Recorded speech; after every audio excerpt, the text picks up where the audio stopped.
अब ये तस्वीर उत्तर प्रदेश की राजधानी लखनऊ की है, क्योंकि एक जगह से शुरू हुआ ये पर्व आज पूरी तरह से ग्लोबल हो चुका है और अपने अंदर तमाम भावनाएं समेटे छठ का ये पर्व। और आप देख सकते हैं लखनऊ में सुबह उगते सूर्य को अर्घ देने के लिए तमाम महिलाएं, श्रद्धालु जो हैं वो इस वक्त घाट पर मौजूद हैं।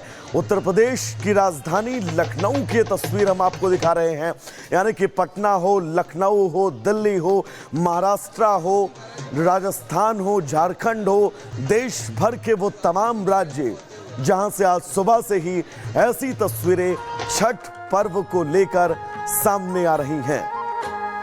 पर्व तक ही सीमित नहीं है, छठ वो भाव है जो भाव बसाए हुए करोड़ों भारतीय आज उस वक्त आपको घाट पर नजर आ रहे हैं। दो तस्वीर आपकी टीवी स्क्रीन पर सूर्य को अर्घ के साथ आज इस छठ पर्व का तो समापन हो जाएगा, लेकिन आज इस छठ घाट से जो यादें ये परिवार अपने साथ लेकर जाएगा, वो यादें इन परिवारों को भी एक सूत्र में पिरो कर रखेंगी, एक मजबूत गांठ में पिरो कर रखेंगी, जो मजबूत गांठ हर। तो चलिए दर्शकों, अब इन तस्वीरों के बाद आगे बढ़ेंगे और बात घाटी से आ रही है एक बड़ी खबर की करेंगे। दरअसल घाटी में एक बड़ा आतंकी हमला हुआ है। इस आतंकी हमले से जुड़ी बड़ी खबर आपको बता दें। दरअसल किश्तवाड़ वो इलाका जो हमेशा से ही अति संवेदनशील रहा है, बड़ा आतंकी हमला हुआ है। आतंकियों ने 2 ग्राम रक्षकों की हत्या कर दी है। जी हां, एक बार फिर घाटी में टारगेट किलिंग की गई है। 2 ग्राम रक्षकों को मौत के घाट उतारा गया है और इस जघन्य हमले की निंदा के लिए शब्द नहीं है। ये एलजी मनोज सिन्हा का कहना है, आतंकियों को मुंहतोड़ जवाब दिया जाएगा। इस बात का भी जिक्र मनोज सिन्हा करते हुए नजर आए।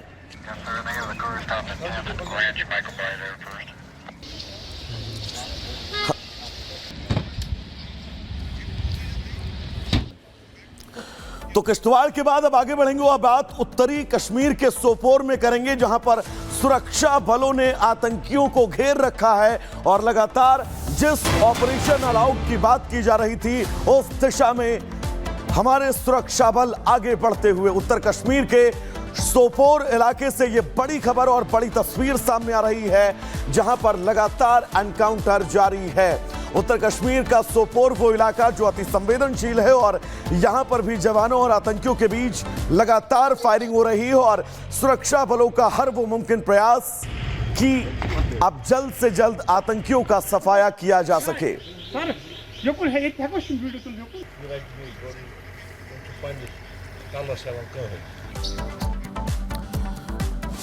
तो उत्तर प्रदेश में 9 विधानसभा सीटें ऐसी हैं जिन पर उपचुनाव होना है और मुख्यमंत्री योगी आदित्यनाथ ने खुद ही इस चुनाव की कमान अपने हाथों में संभाल रखी और मजबूती के साथ जनता के बीच जा रहे हैं।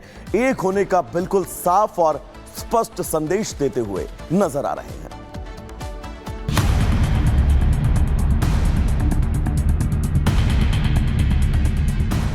अगर हमें कोई छेड़ेगा तो हम छोड़ेंगे नहीं, लेकिन कोई छेड़ेगा तो उसको छोड़ेगा भी नहीं। बटेंगे तो दुष्परिणाम सामने आएंगे।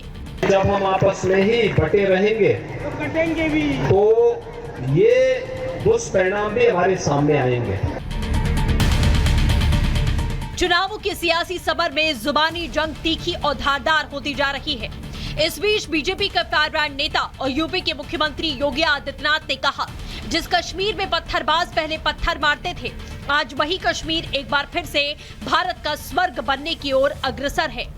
माननीय गृह मंत्री श्री अमित शाह जी ने देश की संसद में कश्मीर में धारा 370 और 35 ये को समाप्त करने की घोषणा की थी और देश की संसद की मोहर इस पे लगी थी और इसको पूरी तरह संविधान से धारा 370 को समाप्त करके आतंकवाद की ताबूत पर अंतिम कील ठोकने का काम किया था। आज आप देखते होंगे जिस कश्मीर में पत्थरबाज पहले पत्थर मारते थे, वह कश्मीर आज एक बार फिर से भारत का स्वर्ग बनने की ओर अग्रसर।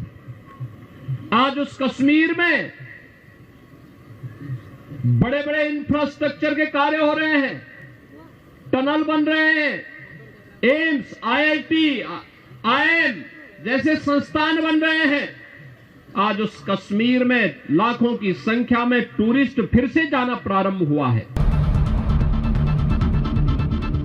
इतना ही नहीं, सीएम योगी ने कहा कि संकल्प जो आज आप ले रहे हैं, ये संकल्प राष्ट्र के लिए भी होना चाहिए। ये पर्व और त्योहार तभी है जब हमारा राष्ट्र जीवित है। हमारा हर काम देश के नाम होना चाहिए। जब हम बटे होते हैं तो हमें इग्नोर किया जाता है। जब हम एक साथ एक स्वर में 140 करोड़ देशवासी बोलते हैं तो हमें कोई इग्नोर नहीं कर सकता।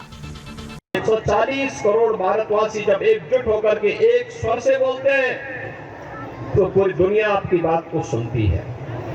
जब हम जाति मत और मजहब के आधार पर बटे होते हैं तो दुनिया भी आपको नजरअंदाज करती है। एक स्वर से